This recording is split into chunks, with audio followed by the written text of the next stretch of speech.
Hello friends, मेरे channel में आप लोग को स्वागत है। तो आज थोड़ी सी इंटरेस्टिंग होगी वीडियो।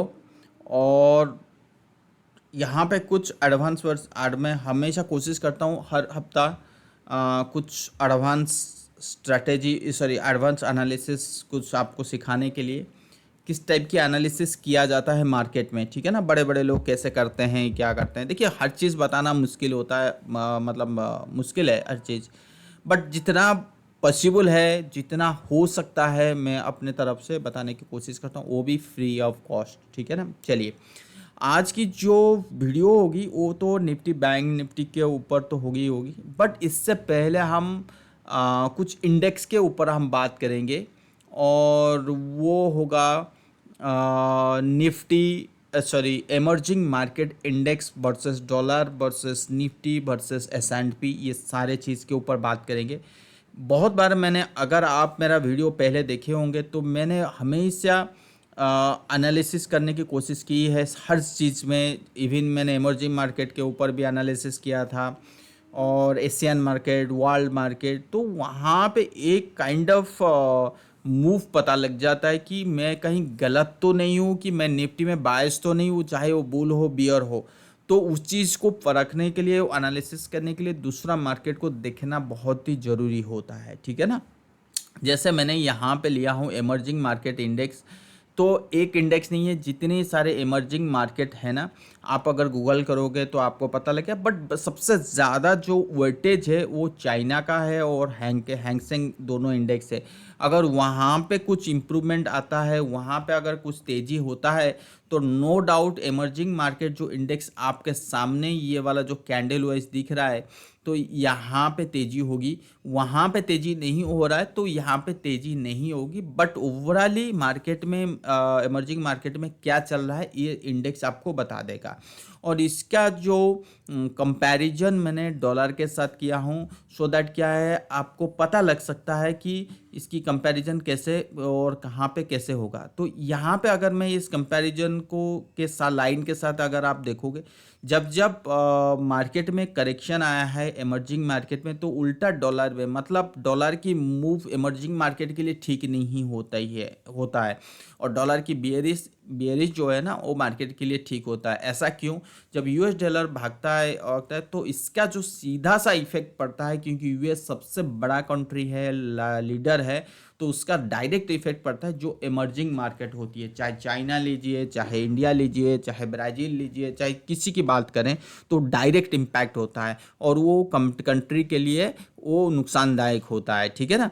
तो यहाँ पे मैंने कोशिश किया हूँ 2007 से आइडेंटिफाई करने के लिए। तो यहाँ पे अगर आप देखोगे, तो यहाँ पे क्या हुआ, ये देखिए डबल टॉप बना, और यहाँ पे एक डबल बॉटम बना। तो ये एकदम से ये यहाँ पे सेलिंग, मतलब डॉलर में बाइंग आया, और आपके इमर्जिंग मार्केट में सेलिंग आया। ठीक है ना। और यहाँ पे देखिए डबल टॉप बना, डबल बॉटम बना, यहाँ पे डबल टॉप बना, तो यहाँ से बाइंग आया इमर्जिंग मार्केट में, ये सेलिंग आया। देखिए कितना इन्वर्स, देखिए परफेक्ट इन्वर्स रिलेशन है। ठीक है ना। तो इसी के बेसिस पे क्या होता है, जब इमर्जिंग मार्केट आपका ये वाला पर्टिकुलर जब इंडेक्स के मूव नहीं होता है, बट आपकी इंडेक्स, जैसे मैं अपनी निफ्टी की बात करूं, यहाँ पे इतनी बड़ी तेज़ी नहीं हो रहा है इमर्जिंग मार्केट इंडेक्स में, यहाँ पर तेज़ी नहीं हुआ। But at the same time Nifty में बहुत भयंकर तेज़ी हो रहा है। तो क्या इसको ये मान के चले कि ये बबल है? बिल्कुल नहीं, ऐसा नहीं है। हमें ये देखना है कि हम तेज़ी तो कर रहे हैं, राइट, क्या उसके एग्नेस्ट में क्या दूसरा मार्केट में भयंकर गिरावट हो रहा है, तब आप समझ लो कि भाई कुछ तो है। अगर वो गिरावट नहीं हो रही है, जैसे आप समझ लो कि एक स्टॉक है, अब जमाने में था आईटीसी मूव नहीं कर रहा था और मार्केट मूव कर रहा था। ठीक है ना। और मार्केट नीचे गिरा 2020 में, आईटीसी भी नीचे गिरा। अब मार्केट ऊपर चल रहा है, आईटीसी भी ऊपर चल रहा है। तो आपको वैसे ही देखना है कि मार्केट तो वहाँ पे इमर्जिंग मार्केट में उतना बड़ा फॉल नहीं है, तो इसमें कोई दिक्कत नहीं है, कोई चेंजेस नहीं हुआ है, तो कोई दिक्कत नहीं। हम आउट परफॉर्म कर रहे हैं तो आउट परफॉर्म करेंगे ही। और जब जब मार्केट के साथ कोरिलेशन हो रहा है, मतलब हम आउट परफॉर्म कर रहे हैं, और हम तेजी चल रहे हैं, ऊपर की तरफ चल रहे हैं, और बाहर की मार्केट भी चल रहे हैं, मतलब चाइना, ब्राज़ील, ये सब चल रहे हैं, तो बहुत अच्छी बात है। और स्ट्रॉन्ग कंफर्मेशन मिल जाता है, ठीक है ना। तो यहाँ पे पर्टिकुलर अगर आप देखोगे ना, देखिए यहाँ पे देखिए इमर्जिंग मार्केट में फॉल हुआ और डॉलर में तेजी होता है, फिर ये देखो डॉलर में यहाँ पे जहाँ पे क्रॉसर रखता हूँ वहीं पे देखिएगा मतलब डॉलर प्लस इमर्जिंग मार्केट, देखिए ये एकदम डॉलर में बाइंग आया, इमर्जिंग मार्केट में सेलिंग आया है। तो यहाँ पे आपको क्या दिखाई दे रहा है कि इमर्जिंग मार्केट में बाइंग आया, डॉलर में सेलिंग आया। तो इससे आपको पता लग जाता है इससे आपको पता लग जाता है क्या, एक मिनट है, कि मार्केट में क्या करना है या क्या नहीं, ठीक है। तो ये चीज़ देखिए, तो ऐसे अगर आपको एक ओवरऑल पिक्चर अब पता लग जाएगा ना, तो आपकी इन्वेस्टमेंट जो होता है ना वो सही दिशा में चला जाता है। मतलब आपकी आप सही बाई कर रहे हो, सेल कर रहे हो, होल्ड कर रहे हो, तो इसमें कंफर्मेशन आ जाता है। तो अभी का सिचुएशन, ये वीकली चार्ट है, तो अभी का सिचुएशन अगर आप देखोगे, इतना बड़ा फॉल आया इमर्जिंग मार्केट में 2020 में, और यहाँ पे क्या बनाया, बॉटम बनाया, ये टॉप बनाया, और एकदम से यहाँ से अगर आप देखोगे, ये देखो बाय गया, ऊपर तक हो गया, ये नीचे गया, फिर ये नीचे आया, ये ऊपर आया, फिर ये ऊपर गया, फिर ये नीचे आया, फिर ये ऊपर जा रहा है। तो यहाँ पे क्या ये नीचे आ सकता है? यस, आ सकता है 100%, क्योंकि इसने अपना पिछला टॉप को तोड़ा नहीं है। बात समझ में आया? तो यहाँ से आपको एक फियर मिल गया है कि हाँ भाई आ सकता है। तो इसको थोड़ा सा ऐसा कर लेते हैं, और इसके साथ ना रेगुलर ले लेते हैं, और इसको ना डेली में कन्वर्ट करते हैं, सो दैट एक काइंड ऑफ पता लग सकता है क्या इमर्जिंग मार्केट में फॉल होना शुरू हो गया, क्या ये इंडेक्स आपको फॉल दिखा रहा है क्या। तो यहाँ से कंफर्मेशन आ जाएगा कि हाँ या ना। इसको थोड़ा सा बड़ा करते हैं, और ये जितने भी ट्रेंड लाइन वगैरह है उसको इनविजिबल करते हैं। यहाँ से अगर मैं एक ड्रॉ करूँ ना, ये देखो ये जो ड्रॉ किया ना, यहाँ से अगर मैं ड्रॉ करूँ तो मोटा मोटी अगर आप बताओ ये किनारे पे खड़ा है, ठीक है ना। अगर मैं इसको ऐसे दिखाऊं तो किनारे पे खड़ा, अगर इसके नीचे चल जाता है मार्केट, मतलब ये इमर्जिंग मार्केट, तो हो सकता है कि काफ़ी यहाँ तक एक काइंड ऑफ फॉल आ सकती है। तो ये जो सिग्नल है, ये हम लोग पर्टिकुलर ना इमर्जिंग मार्केट इंडेक्स पे जब लेके आऊँगा तब समझ में आ जाएगा। पूरे इमर्जिंग मार्केट में क्या करना है क्या नहीं, पूरा लेके आऊँगा तब समझ में आ जाएगा आपको। और उसके साथ साथ अगर मैं इसको कंपेयर कर रहा हूँ क्या इमर्जिंग मार्केट इंडेक्स के साथ, अगर मैं, ये तो आपके साथ सब पता लग गया। अगर मैं इमर्जिंग मार्केट वर्सेस अपना निफ्टी ले रहा हूँ, राइट, तो आपको ये दिखाई दे रहा है, ये देखो मैं नीचे ऊपर कर दिया, ठीक है ना। हाँ, तो आपको ये दिखाया, तो जैसे जैसे यहाँ पे देखिए इमर्जिंग मार्केट में यहाँ पे टॉप बना था, बट निफ्टी यहाँ पे टॉप नहीं बना था। But one thing you have to remember कि इसके जगह ना यहाँ तक यहाँ से आपकी mid cap small cap downward, मतलब पोर्टफोलियो नीचे की तरफ जा रहे थे।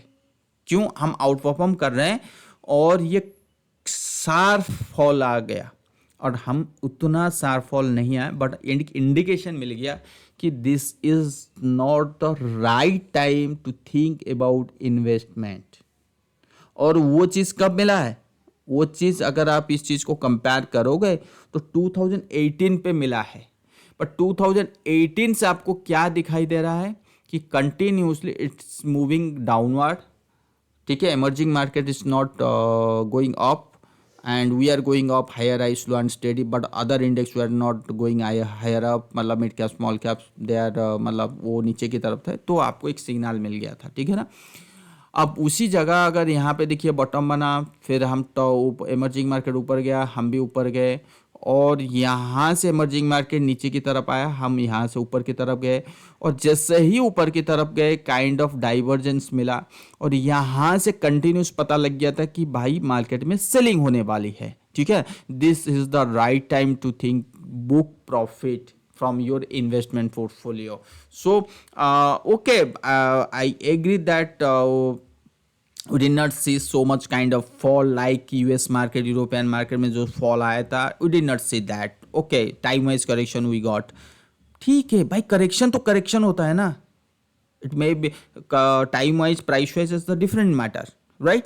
और इसके बाद भी अगर आपने देखा होगा कि बहुत सारे ऐसे स्टॉक है लार्ज कैप में, बहुत सारे जैसे डीबीएस लैब है, केमिकल स्टॉक है, बहुत सारे ऐसे स्टॉक है जो अच्छा खासा गिरे थे। एग्री, ठीक है ना, इंडेक्स गिरा नहीं पर स्टॉक गिरे थे, ठीक है ना। तो यहाँ से आपको कंफर्मेशन मिला। और ये चीज़ यहाँ पे अगर आप देखोगे तो ये कहीं ना कहीं बॉटम के आसपास आ गया और यहाँ पे बाइंग आया, और इसके बाद ये जो है अभी तक ऊपर नहीं गया है, but we are moving slow and steady upward, simple, clear. यहाँ तक तो क्लियर हो गया, एग्री।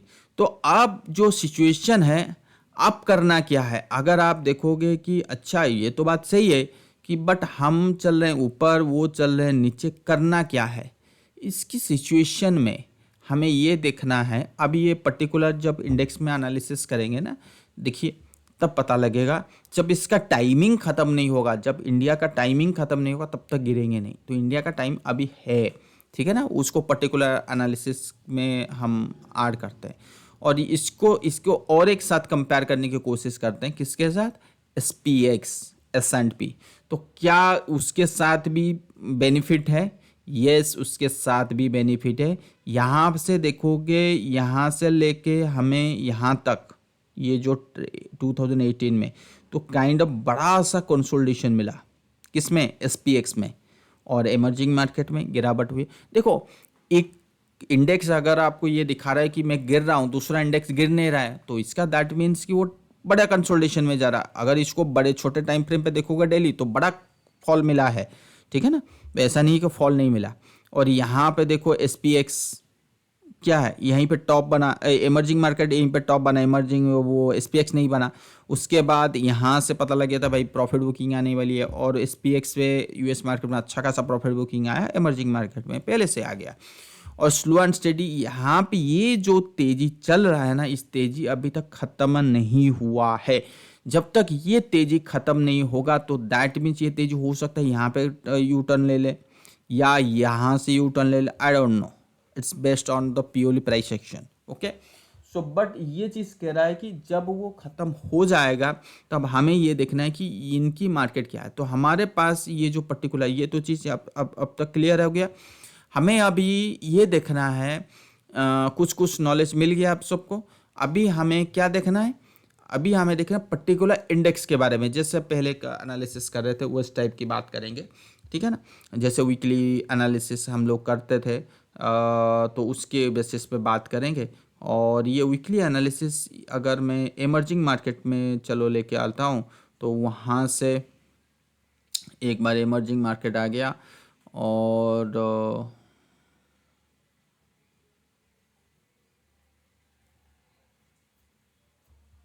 ठीक है, और ये मंथली चार्ट था। अब आ जाइए इसको वीकली चार्ट, देखो वीकली चार्ट में क्या हुआ कि एक काइंड ऑफ बाउंस बैक आया। और ये चीज़ अगर मैं इसकी उसके बेसिस पे, RSI के बेसिस पे बोलूँ तो RSI भी स्ट्रॉन्ग नहीं है, नंबर वन। नंबर टू, अगर इसकी डेली चार्ट के बेसिस पे भी बोलूँ कि क्या इमर्जिंग मार्केट में गिरावट आने की कोशिश कर रहा है, देखो यहाँ पे काइंड ऑफ डाइवर्जेंस मिलने की कोशिश कर रहा है। तो ये कह रहा है कि नीचे से एक बार सपोर्ट आएगा। तो ये जो ब्रेकडाउन हुआ था ऑन 21 सितंबर को, देन 22 सितंबर को चाइना में बहुत तेज़ी से बाइंग आ गया था। तो ये कुल मिला के ये कहने की कोशिश कर रहा है कि मार्केट हो सकता है कि इमर्जिंग मार्केट जो है ना अभी तक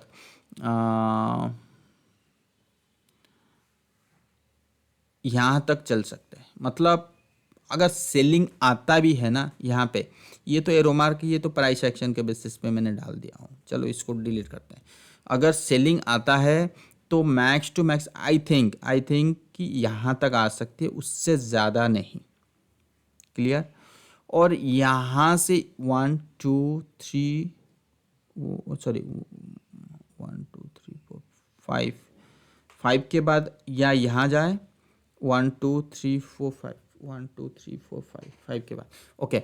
सो यहाँ पे ये क्वेश्चन उठता है कि हमें अगर इमर्जिंग मार्केट यहाँ से कितना रैली करेगा, हो सकता है कि इमर्जिंग मार्केट यहाँ है और ये कंसोलिडेशन करे और उसके बाद एक अच्छा खासा रैलिंग करे, और रैली भी कहाँ तक, यहाँ तक, रैली भी कहाँ तक, यहाँ तक।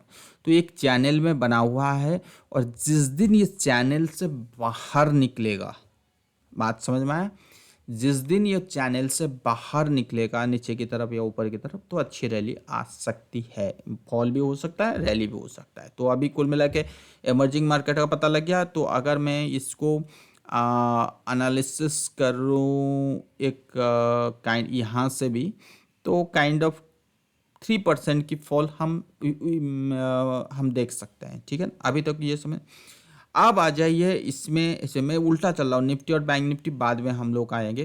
पहले तो डॉलर ये सारे चीज़ के ऊपर बात कर लें, so that you will get the clear picture about the Nifty trend. So should not be. तो निफ्टी, जब डॉलर मैंने पहले कहा था कि यहाँ पे एक बार टॉप बनना है 106 में, देखो अभी तक तो यू टर्न नहीं हुआ है, बट जिस बेसिस पे डेली चार्ट में क्लोजिंग हुआ है और ये RSI वगैरह दिखा रहा है, तो मैं एक्सपेक्ट कर रहा हूँ तो कि I am ready for the 107.505। मतलब ये कहाँ कैसे निकल के आया, ये निकल का है, यूज़ द फिबोनाची के बेसिस पे, फिबोनाची जो चैनल है उसकी बेसिस पे ये रेशियो निकल के आया 107.7। तो 50% की तेज़ी हो सकती है। देखिए मैं मल्टीपल टारगेट में बैठा हूँ। एक तो टारगेट जो अभी रिसेंटली 106 ऑलरेडी टच कर लिया, उसी का है, और देन टारगेट 107। अगर यहाँ से यू टर्न नहीं आया तो मैक्स टू मैक्स 107.50 का वी कैन एक्सपेक्ट। तो वहाँ से एक यू टर्न होने की चांसेस ज़्यादा बन जाता है। ऐसा क्यों? ऐसा इसीलिए, अगर आप इस चीज़ को डॉलर चार्ट को अगर मैं आपको बड़े टाइम फ्रेम पे दिखाऊं तो आपको समझ में आ जाएगा कि ऐसा क्यों। यहाँ पे ये है मंथली चार्ट, और मंथली चार्ट में आपको क्या दिख रहा है, lower low lower high kind of formation. मतलब ये आपको जो सिग्नल देखो 1967 से ये चार्ट है, ठीक है ना। तो वहाँ से अगर आप देखोगे तो अभी जो रेंज में चला है ये ऊपर का रेंज है, ये लोअर का रेंज है डॉलर। और अभी क्या है ना, इस रेंज में ये हायर हाई बनाना कोशिश किया और ये बुलिस्ट का ट्रेंड चल रहा है। अगर मैं एलियट थ्योरी के बेसिस पे भी बात करूं तो 1 2 3 4 5 वेव, तो 5 वेव एक इम्पल्स वेव कंप्लीट होने के बाद एक उसके बाद जो वेव चालू होता है वो होता है करेक्टिव वेव। तो corrective wave should be like this, should be like this. So अभी तक कहाँ पहुंचा, करेक्शन। और ये जो तेजी हुआ था, ये तेजी कब से हुआ था, 2008 से। और 2008 के बाद अगर हम इसको वीकली चार्ट में भी बात करें तो ये चीज़, ये तेजी यहाँ पे 5 वेव कंप्लीट हो गया। और यहाँ पर हमें जो एक वेव मिलना था, देखो 1 2, ये देखिए ये 4 5 हो गया, यहाँ पे A और B और C should be like 93 kind of position. मतलब इतना बड़ा फॉल एक्सपेक्ट कर रहा हूँ मैं, और वो भी किस में, डॉलर में, ठीक है। और वो क्यों कर रहा हूँ, इसका एक ही रीजन है। अगर आप इसको फिबोनाची को ड्रॉ करोगे ना, सो फिबोनाची शोइंग कि 50% का जो रिट्रेसमेंट आता है वो आता है 93 के लेवल पे, और जो टेक्निकल तो 93 और 90 के आसपास से काइंड ऑफ बहुत बड़ा सपोर्ट है। तो वहाँ तक, तो इतना बड़ा अगर टेक्निकली अगर आएगा मार्केट, तो इसका सीधा सा इफेक्ट आपको कहाँ पे आएगा, इमर्जिंग मार्केट में।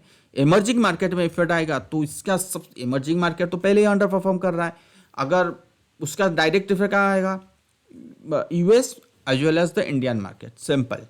तो डॉलर में अगर बियरिश शुरू होना लगा तो हमारी मार्केट अच्छा खासा तेजी हो सकता है, ये कंफर्मेशन आ गया।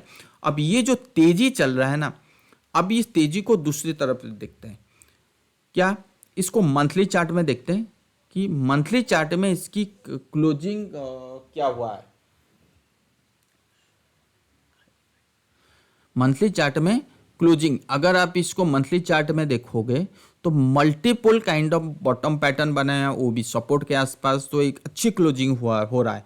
अब इसकी ये क्लोजिंग ये कह रहा है कि अक्टूबर महीना में भी डॉलर का दबाव रहेगा सभी के ऊपर, मतलब कमोडिटी के ऊपर, इंडियन मार्केट के ऊपर। हो सकता है अक्टूबर के बाद, हो सकता है या अक्टूबर लास्ट में, हो सकता है कुछ पॉजिटिव चेंजेस अगर इसमें डॉलर में आया तो फिर तो यहाँ से अगर मैं मंथली का बेसिस पे भी देखूँ तो कितना दिन हुआ अभी पेंडिंग है ये तो क्लोज होने में, बस थोड़ी से दिन।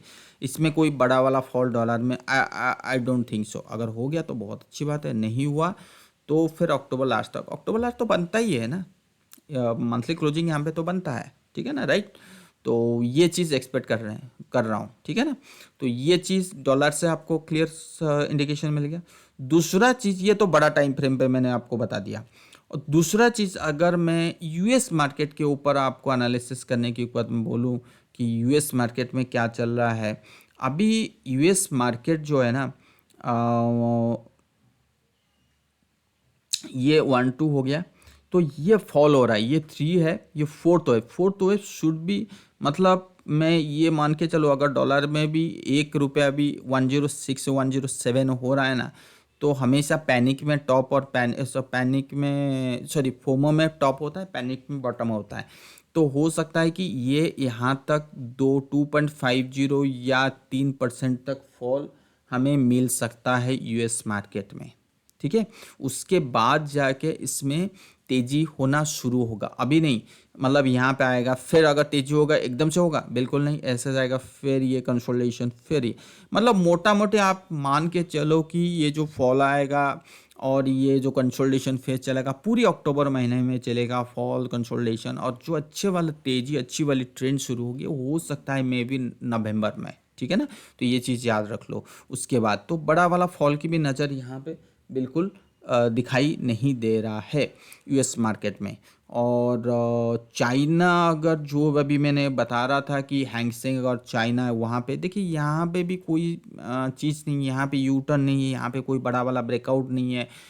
हैंगसेंग में लो काइंड ऑफ फॉर्मेशन चल रहा है, हाँ ठीक है, यहाँ पे हो सकता है कि यहाँ पे एक बार झटका आ सकता है, बट उतना बड़ा मूव आई डोंट थिंक कि आ गया तो आ गया, नहीं तो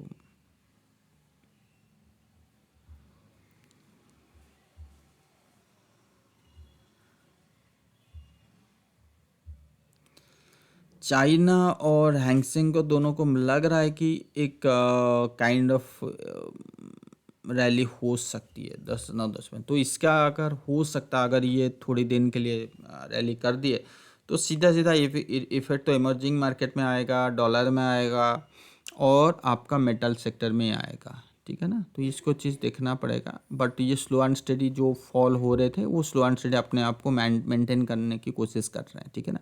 अब आ जाइए निफ्टी और बैंक निफ्टी के ऊपर बात करते हैं, सीधा सी फंडा है। तो निफ्टी इतने दिनों के बाद यहाँ पे जो फॉल मिला है ना, तो मैंने पिछला वीडियो जिसने नहीं देखा वो जाके एक बार देख लीजिए। 3 क्राइटेरिया मैंने बोला था, तो तीनों क्राइटेरिया क्या था,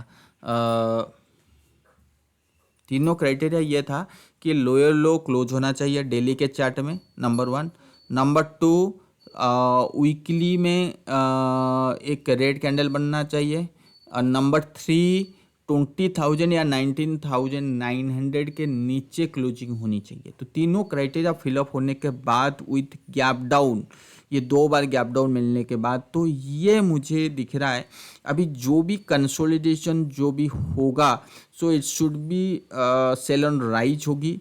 और अगर हम इतने बड़े रैली कर दिए हैं, और जब मार्केट में, यूएस मार्केट में फॉल आया है, इमर्जिंग मार्केट में फॉल आया है, हर जगह, तो हमारे लिए भी एक फॉल बनता है। और मैं बड़ा फॉल की एक्सपेक्ट नहीं कर रहा हूँ, जो फेल पहले था, मतलब it should be in the 5 wave kind of pattern. जो पैटर्न कुड भी, ये फॉल अगर यहीं पे हो जाए 19,000 18,000 1800 के आसपास हो जाए, तो आई एम एक्सट्रीमली हैप्पी।